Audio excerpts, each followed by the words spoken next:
Hello बच्चों, myself Vipin sir. Today we discuss some examples of transition metal complex to calculate crystal field stabilization energy।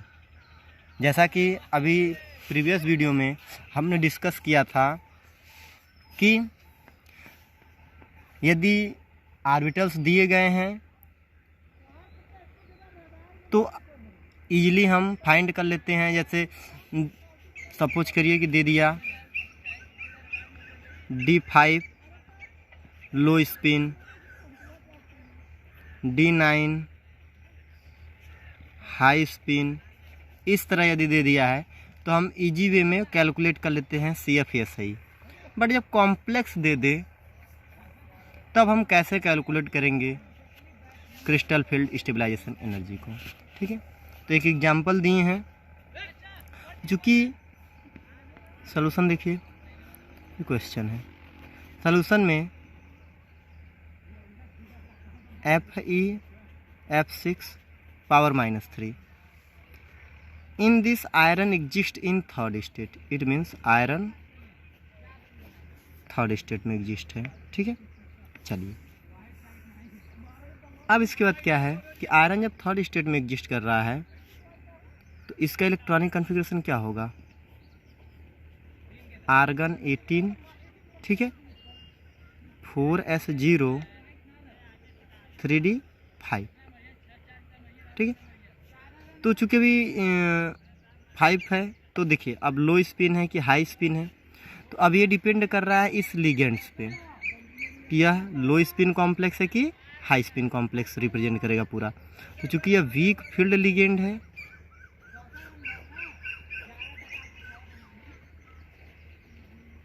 Weak field ligand है, तो ये क्या होगा, high spin complex होगा। ठीक है, क्या होगा, हाई स्पिन कॉम्प्लेक्स होगा। ये भी हाई स्पिन कॉम्प्लेक्स हो गया तो हम अब इसका क्या बनाते हैं, क्रिस्टल फील्ड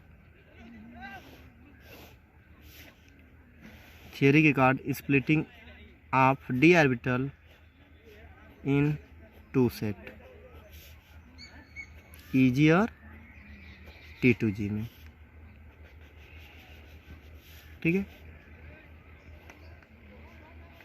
तो ये हुआ 0.6 डेल्टा 0 और ये हुआ -0.4 डेल्टा 0 और ये हुआ 10 DQ। इतना आप लोग को क्लियर हुआ। ठीक है, अब देखिए, आप जैसा कि जानते हैं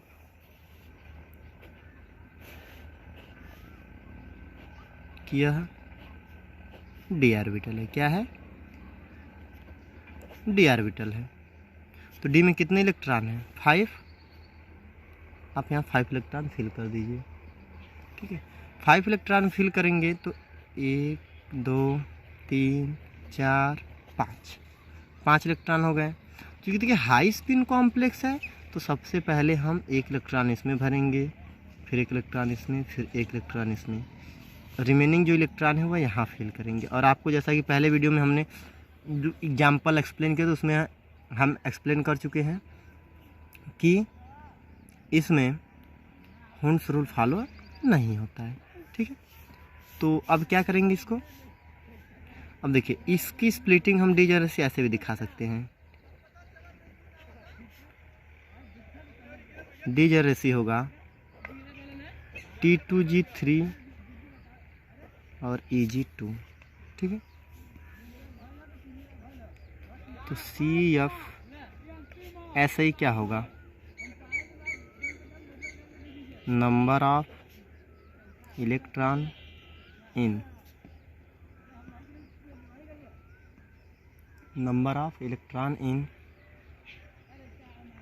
T2G सेट। ओके बच्चों, multiply -0.4 plus number of electron in Eg set multiply 0.6। ठीक, चलिए मल्टीप्लाई कर लेते हैं। अब plus pairing energy plus Np, तो Np यहाँ पे n की वैल्यू 0 है क्योंकि एक भी पेयरिंग इलेक्ट्रॉन नहीं है, तो वो 0 हो गया। तो चलिए 3 मल्टीप्लाई -0.4 और प्लस 2 मल्टीप्लाई 0.6, यह क्या हुआ -12, मतलब -1.2, और ये हो गया +1.2। ये फाइनल क्या दिया 0, क्या देगा 0 देगा। तो ये समझ में आया पूरा क्वेश्चन, देख लीजिए पूरे क्वेश्चन को शॉर्ट आउट में, F5 F6 है। अब एक दूसरा एग्जाम्पल हम लोग देखते हैं। सेकंड, कैलकुलेट FiCN6 पावर, या चलिए इसको आप लोग कैलकुलेट करिए, एक दूसरा देते हैं।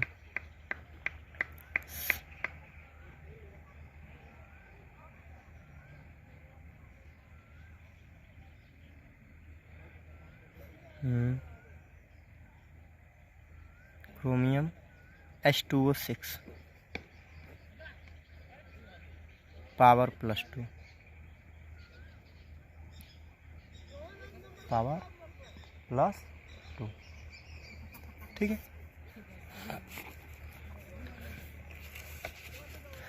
तो चलिए कापर का स्टेट निकालते थे। यहाँ पे कापर किस स्टेट में है, सेकेंड स्टेट में है, तो आर्गन 18 4s0 3d4 हुआ।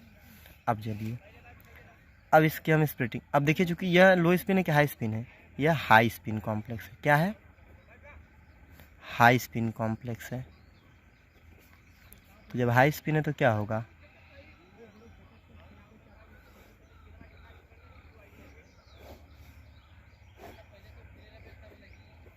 दो set 3 set,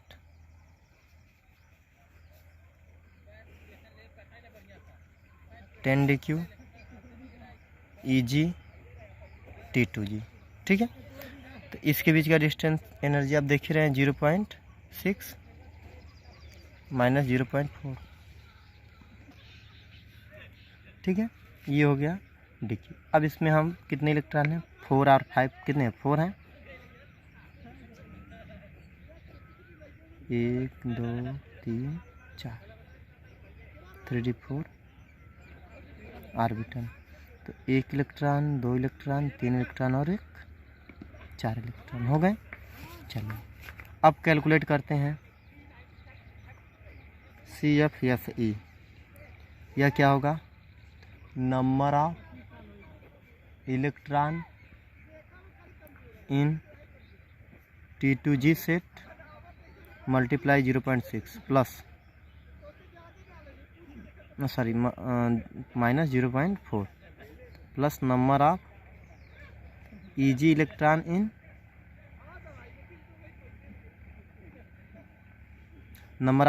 in Eg set multiply by 0.6।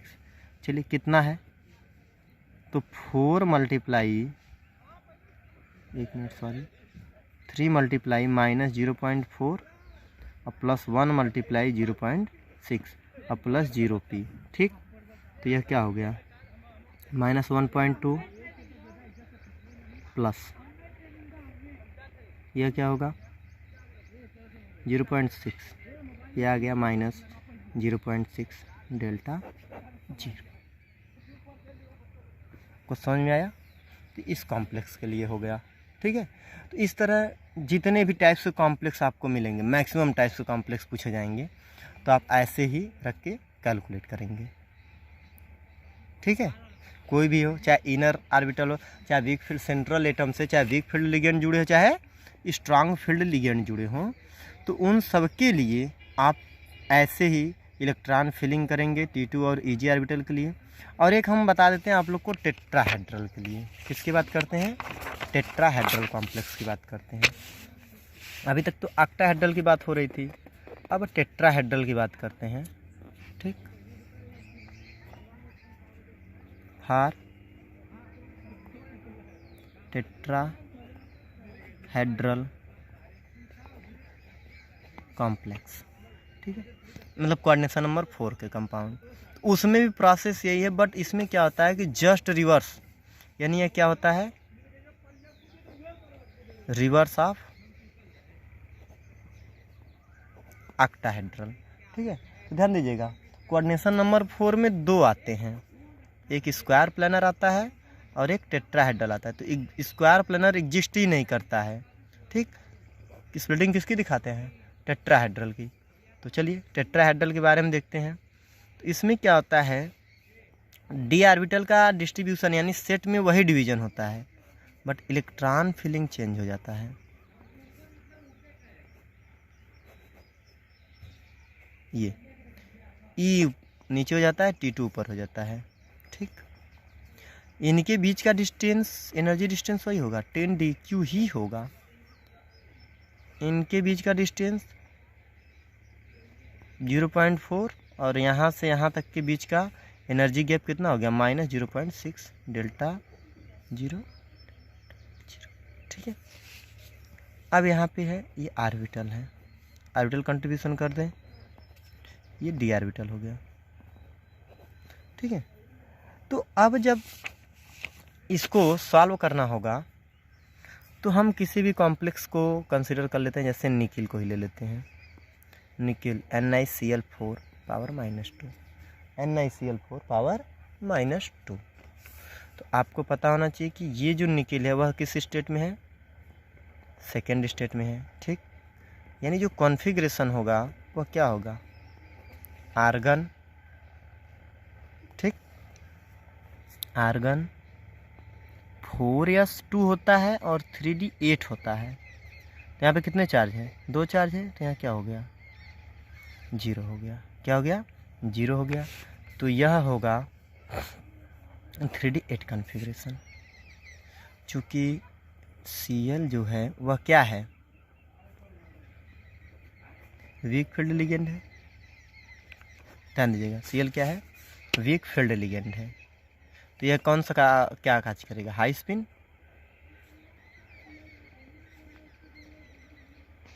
High spin complex में ये होगा, ठीक है।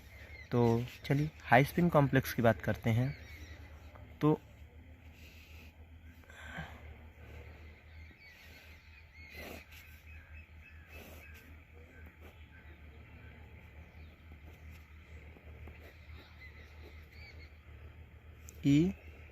T2 4, 1 2 3 4 5 6 7 8, ये D8 कॉन्फ़िगरेशन हो गया, ठीक है। ये D8 कॉन्फ़िगरेशन हुआ। तो अब D8 कॉन्फ़िगरेशन हुआ तो आप बताइए इसको फिलिंग कैसे करेंगे। तो चूँकि हाई स्पिन कॉम्प्लेक्स है, ये देखिए एनर्जी गैप 10dq, इनके बीच का डिस्टेंस 0.4 डेल्टा 0 और यह क्या होगा, -0.6 डेल्टा 0, ठीक।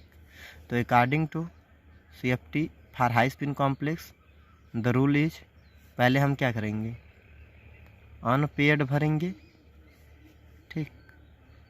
देख लीजिए, पहले अनपेयर्ड फिर बाद में पेयर्ड करेंगे, और ये हुआ यहाँ तक। तो जो हमको कॉन्फ़िगरेशन मिल रहा है वह कॉन्फ़िगरेशन क्या मिल रहा है, D8 का मिल रहा है। E में 4 इलेक्ट्रॉन, T2 में 4 इलेक्ट्रॉन, E में 4 इलेक्ट्रॉन और T2 में 4 इलेक्ट्रॉन। तो CFSE जब कैलकुलेट करेंगे तो ये क्या मिलेगा, तो इस लिखते हैं number of electron in E set multiply -0.6, number of electron in E set multiply -0.6 plus number of electron in T2 set multiply 0.4, ठीक है। 0.4 हो गया। तो यह देंगे हम इसको, चलिए ये होगा 4 मल्टीप्लाई -0.6 प्लस 0.6 मल्टीप्लाई कितने से करेंगे, 0.6 मल्टीप्लाई कितने इलेक्ट्रॉन है, देखिए ऊपर 4 से करेंगे, प्लस पेयरिंग एनर्जी की बात करते हैं इसमें, ध्यान से देखिए इसमें पेयरिंग एनर्जी कितने हैं, यानी पेयरिंग इलेक्ट्रॉन कितने हैं, तो 1 2 और 3। तो ये क्या मिलेगा यहाँ पे हमको, 3p मिल जाएगा। क्या मिल जाएगा, 3p मिलेगा। अब क्या करते हैं, इसका मल्टीप्लाई कर लेते हैं, -2.4 प्लस 2.4 प्लस 3p, देखिए यह क्या हो जाएंगे, 0 हो जाएगा, 0 प्लस 3p, यानी वैल्यू क्या आएगी, केवल 3p पेयरिंग एनर्जी आएगी। क्या आएगी, 3p पेयरिंग एनर्जी आएगी। इतना समझ में आया आप लोग को। ऐसे ध्यान दीजिएगा, इसको फिर से देख लीजिए। जैसे यह स्क्वायर, जैसा कि हम कहें कि यह स्क्वायर प्लेनर में काम नहीं करता है, ठीक है, यह वनली किस में कार्य करता है, टेट्राहेड्रल कॉम्प्लेक्स में ही कार्य करता है, ठीक है। तो जब टेट्राहेड्रल कॉम्प्लेक्स में ही कार्य करता है, इसका मतलब क्या हुआ कि यह केवल इस वीक फील्ड के लिए है, स्ट्रांग फील्ड के लिए कार्य नहीं करता। यह केवल किसके लिए है, यह केवल वीक फील्ड इलेक्ट्रॉनों के लिए है, सॉरी वीक फील्ड लिगेंड्स के लिए, स्ट्रांग फील्ड के लिए नहीं है, ठीक है। तो अब इसमें देखिए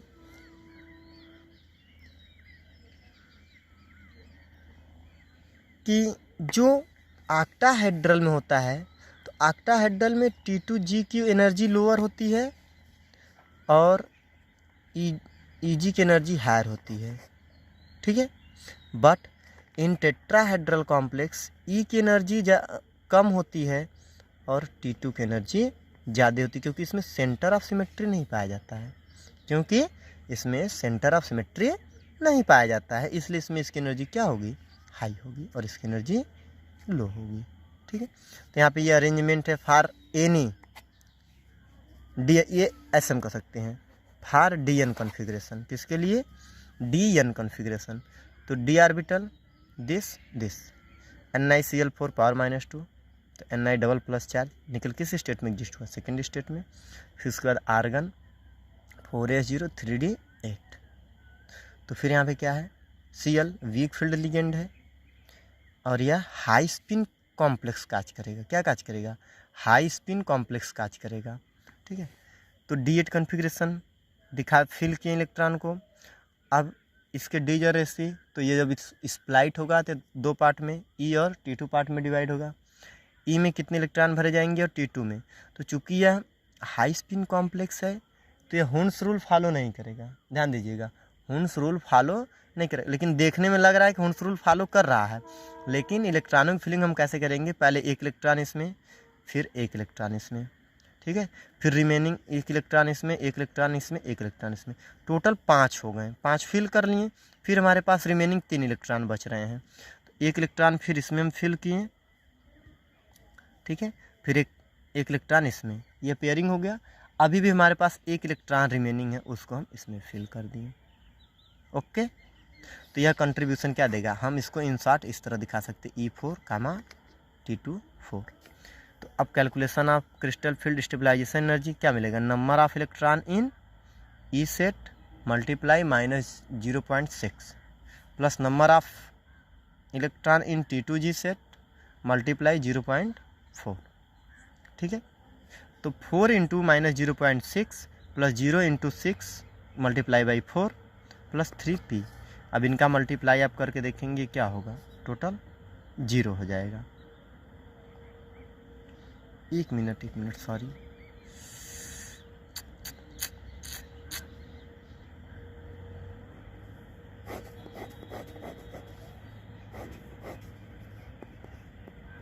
4 into minus 0.6 plus 1.6 plus 3p। ठीक है, देखिए ये -2.4 हुआ और प्लस 1.6 प्लस 3p हुआ। ठीक है, अब देखिए यहाँ पे हम इसको क्या करेंगे, सब्ट्रैक्ट कर लें तो -0.8 आएगा और प्लस 3p आएगा। ओके बच्चे, थोड़ा सा कैलकुलेशन मिस्टेक हो गया बाई मिस्टेक। ठीक है, इतना क्लियर हुआ आप लोग को। चलिए अब हम लोग डिस्कस कुछ अनदर क्वेश्चंस हैं जिसके बारे में हम लोग डिस्कस करते हैं। अब वो क्वेश्चंस हैं कि सो दैट, ध्यान दीजिएगा, so that Fi(Cn)(6) power -3 is para magnetic while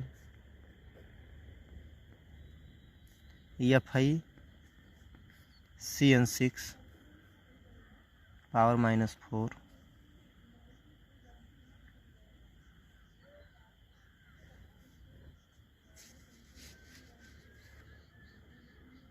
is diamagnetic.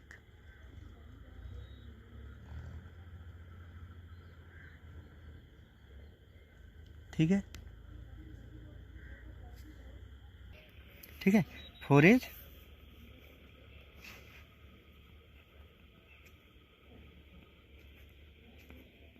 Diamagnetic.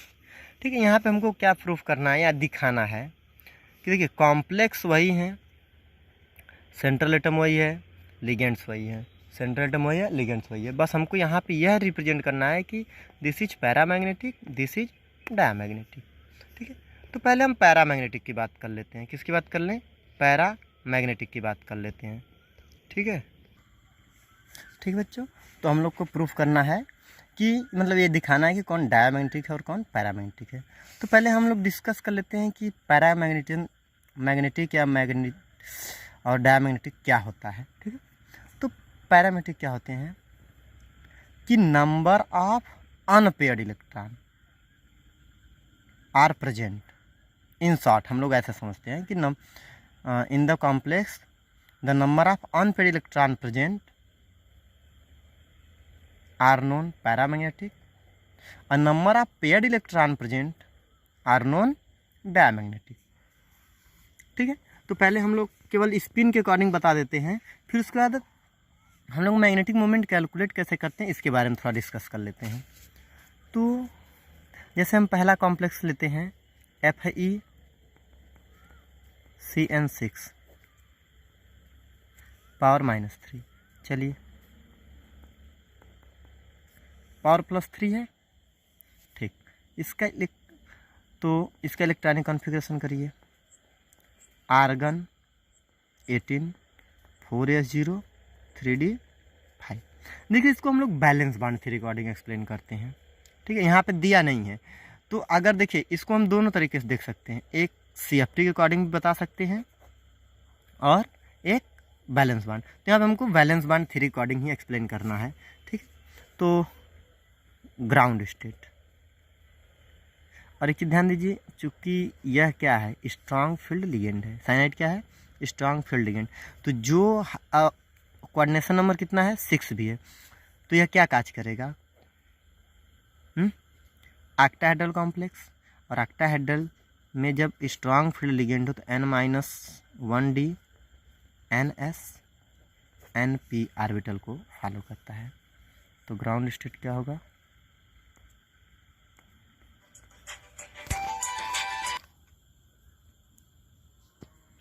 ठीक है, तो ग्राउंड स्टेट क्या होगा,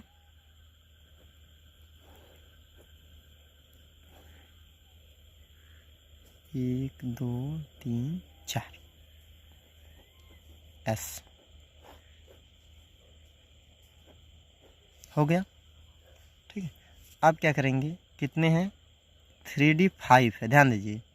फिर उसके बाद क्या, 4s0 हो गया और 4p हम लेंगे। देखिए NS NP, तो यह क्या हो जाएगा, N-1 1d है ना। तो चलिए इलेक्ट्रॉन फिल करिए, 1 2 3 4 5। देखिए ध्यान दीजिए कि यहाँ पे 5 इलेक्ट्रॉन है और हमारे पास कितने हैं, 6 लिगेंड्स हैं। तो हमारे पास ऑर्बिटल वैकेंट कितने हैं, 1 2 3 4, 4 ही ऑर्बिटल वैकेंट है। तो चूँकि ये स्ट्रांग फील्ड लिगेंड है तो इनर ऑर्बिटल काज करेगा। तो यह क्या करते हैं कि हमको कितना चाहिए, 4 ऑर्बिटल वैकेंट हैं। और according to valence bond theory कि यदि ऑर्बिटल अवेलेबल हैं तो हम उसी में हाइब्रिडेशन एक्सप्लेन करेंगे, और यदि ऑर्बिटल अवेलेबल नहीं है तो हम क्या करेंगे, ऑर्बिटल को अवेलेबल करेंगे, यानी एक्साइटेड स्टेट में ले आके इलेक्ट्रॉन को जंप करा के हम ऑर्बिटल, उतने ऑर्बिटल को वैकेंट करेंगे। तो यह देखिए, यह आया यहाँ पे और यह चला गया यहाँ पे। तो इसका जो एक्साइटेड स्टेट होगा वह देखिए यह होगा, 1 2 3 4, ठीक है। यह हुआ एक और एक यह हुआ। तो एक इलेक्ट्रॉन यहाँ पेयर, यह पेयर हो गया और यह अनपेयर हुआ, ठीक। तो यह 3d हो गया 5, या यहाँ पे केवल 3d दिखाते हैं, और यहाँ हो गया 4s और यह हो गया 4p। अब देखिए इसके 2 ऑर्बिटल वैकेंट हैं, पहला साइनाइड दूसरा साइनाइड, यानी यहाँ पे हम Cn लिखें, फिर यहाँ पे हम Cn दिखाएं, यहाँ पे हम Cn दिखाएं, यहाँ पे Cn, प्रत्येक ऑर्बिटल में एक एक साइनाइड आयन को हम दिखाएंगे। यहाँ देखिए ये हुआ ये हुआ, ठीक हो गया ये। अब देखिए जो हाइब्रिडाइजेशन होगा वह यहाँ से यहाँ तक होगा,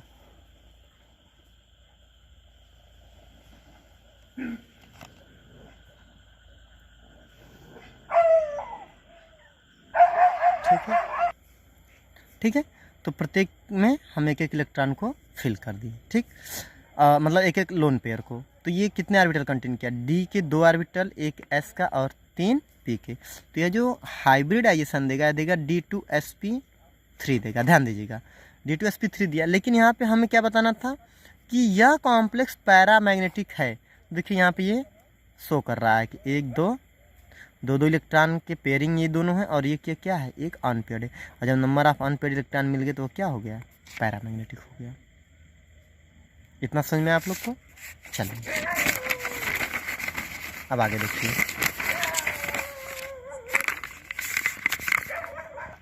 ठीक है। अब दूसरा क्या है,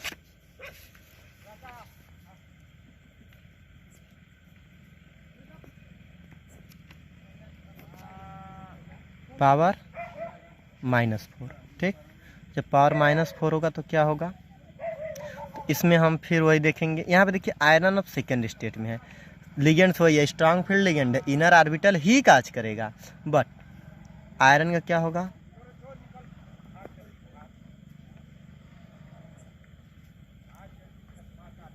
(3d6) हुआ।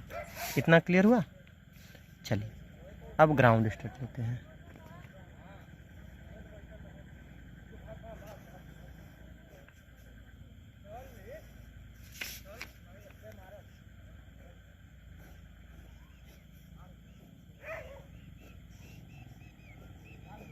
ठीक है, 1 2 3 4, कितने 3d6 हैं, और ये क्या होगा, 4s 0 होगा और 4p भी 0 ही होगा। इतना क्लियर हुआ। चलिए एक इलेक्ट्रॉन इसमें, एक इसमें, एक इसमें, एक इसमें, एक इसमें, फिर यहाँ सॉरी 5 इलेक्ट्रॉन है ना, अच्छा इलेक्ट्रॉन है, ये नहीं है, ठीक है। अब देखिए हमको कितने ऑर्बिटल वैकेंट चाहिए, 6 ऑर्बिटल चाहिए। तो 1 2 3 4, हमारे पास कितने ऑर्बिटल वैकेंट है, 4 ही ऑर्बिटल वैकेंट है। तो हम करेंगे क्या, फिर अगेन हम 2 ऑर्बिटल को वैकेंट करेंगे। तो यह इलेक्ट्रॉन यहाँ आया और यह इलेक्ट्रॉन यहाँ गया, और यह दिया एक्साइटेड स्टेट, और एक्साइटेड स्टेट में हम आ गए यहाँ पे इस तरह 4, 2 इलेक्ट्रॉन यहाँ, 2 इलेक्ट्रॉन यहाँ, 2 इलेक्ट्रॉन यहाँ, 2 ऑर्बिटल यह वैकेंट हुआ, 4s और 3d। इतना क्लियर हुआ। अब देखिए साइनाइड के एक एक लोन पेयर हुआ, ठीक। ये हुआ Cn, ये हुआ Cn, ये हुआ Cn, यहाँ पे Cn, यहाँ पे Cn और ये Cn, 6 साइनाइड आयन अटैच हो गए। अब यहाँ से हाइब्रिडाइजेशन देखिए, डी के 2, एस 1 और पी के 3, और यह हाइब्रिडेशन जो रिप्रेजेंट कर रहा है वो अभी क्या है, D2sp3 ही है। देखिए कॉम्प्लेक्स दोनों में सिमिलरिटी सब है, बट ऑक्सीडेशन स्टेट चेंज होने के कारण यह डाया और पैरा का बिहेवियर करने लगता है। ठीक है, तो यहाँ पे ये हो गया, यहाँ पे देखिए यहाँ पे एक भी अनपेड इलेक्ट्रॉन नहीं है, तो यहाँ पे क्या हुआ, डायमैग्नेटिक हो गया। ठीक, यहीं पे हम मैग्नेटिक मोमेंट कैलकुलेट करने की बात कर लेते हैं। ठीक, तो मैग्नेटिक मोमेंट जब कैलकुलेट करने की बात करते हैं तो इसमें होता क्या है, मैग्नेटिक मोमेंट, ठीक, यह होता है नंबर ऑफ अनपेड इलेक्ट्रॉन के लिए n+2 बोहर मैग्नेटन या बोहर मैग्नेट होता है। ठीक है, Bm जिसको कहते हैं। ये तो हो गया n क्या है, number of unpaired electron, n क्या है, नंबर ऑफ अनपेयर्ड इलेक्ट्रॉन। ठीक है, चलिए तो देखिए इस पूरे ट्रांजिशन सीरीज में, जैसे ट्रांजिशन सीरीज होता है ना, स्कैंडियम टू जिंक है सपोज, ये है फर्स्ट ट्रांजिशन सीरीज। तो जैसे नंबर ऑफ अनपेड, एक अनपेड इलेक्ट्रॉन है तो उसके लिए जैसे हम इस फार्मूले में अप्लाई करते हैं तो 1 + 2, यह फाइनली दिया √3 और यह हुआ 1.73 बोहर मैग्नेट हो गया। ठीक है, ये नंबर ऑफ 1 अनपेड इलेक्ट्रॉन के लिए वैल्यू थी। ठीक है, एक वैल्यू और होता है, ये तो केवल नंबर ऑफ अगर केवल इलेक्ट्रॉन है, ठीक, उसके लिए है। लेकिन एक होता है एलएस कपलिंग की बात करते हैं। ठीक है, एलएस कपलिंग जिसको हम रसल संडरसन रूल के नाम से जानते हैं। तो यहाँ पे हम देखते हैं कि एल और एस के फॉर्म में हम इसको कंसिडर करते हैं। तो मैग्नेटिक मोमेंट देखिए एक ये होता है μs इक्वल टू होता है √4s+1 बोहर मैग्नेटन। एक वैल्यू ये होती है 4s+1 के केस में। ठीक, ये हुआ। फिर इसके बाद क्या करते हैं, तो इसमें अगर हम रखें तो चलिए एक इलेक्ट्रॉन की बात कर रहे हैं तो वह क्लॉक, एक इलेक्ट्रॉन के लिए एस की वैल्यू क्या होगी, +½ होगी। और जब +½ होगी तो हम अंडर रूट रखते हैं 4 × +½ 1/2 + 1। चलिए यह हुआ, इससे कैंसिल हुआ, यहाँ 2 मिला तो 2 और यह हो गया 3/2, 2 से 2 कैंसिल और यह हो गया √3 यानी 1.73 बोहर मैग्नेट, बोहर मैग्नेट। ठीक, अब इसके बाद क्या करते हैं, एक रूल तो ये हो गया, एक आता है μl + s के रूप में और यह होता है √4s+1 + l+1। ठीक, एक रूल देखिए ये है, यह भी बोहर मैग्नेट ही कैलकुलेट करता है। ठीक है, तो अब इसमें क्या करते हैं, चलिए एक इलेक्ट्रॉन के लिए रखते हैं तो 4 × 1/2 + 1 फिर प्लस। अब L की वैल्यू कैसे निकालेंगे, L की वैल्यू निकालना है तो अब जैसे D में एक ही इलेक्ट्रॉन अनपेयर्ड है या एक ही इलेक्ट्रॉन है, जैसे हम इसमें 1 2 3 4 हम इसमें फिल किए और यहाँ पे L की वैल्यू कितनी मिली, 2 से स्टार्ट होता है। तो यहाँ पे जब 2 मिला तो 2 + 1। देखिए यहाँ पे ये हो गया 3 और ये हो गया 3 2 × 6 और ये टोटल कितना हो गया 9। फाइनली कितना आ गया, 3 आ गया और ये 3 बोहर मैग्नेटॉन होगा। ठीक है, चलिए ये तो हो गया। अब जैसे कोई और एग्जांपल दे दें कि आपको बस इतना बताना हो कि जैसे ये कॉम्प्लेक्स है Ml6 पावर ±n और C मैच वही हो बट केवल क्या हो, केवल ऑक्सीडेशन स्टेट चेंज हो, तो आपको बस क्या बताना होगा कि या तो एक्सप्लेन करना होगा कि यह पैरामैग्नेटिक है तो क्यों है, मतलब पैरामैग्नेटिक है और यह डायमैग्नेटिक है, या आपको यह एक्सप्लेन करना होगा कि इसमें कौन पैरामैग्नेटिक है और कौन डायामैग्नेटिक है। ठीक है, यही आप लोग को प्रूफ करना है। इतना हो गया, और यह हम लोग बैलेंस बांड थ्योरी के अकॉर्डिंग ही प्रूफ करते हैं। ठीक है, तो मोस्टली हम लोग यही फार्मूला अप्लाई करते हैं। और यह इन विच केस, जैसे D5 है, D4 है, D3 है, इन सब के लिए हम लोग इसका यूज करते हैं। ठीक है, तो ये हो गया CFI कैलकुलेशन और पैरामेट्रिक और डायमेट्रिक के बारे में।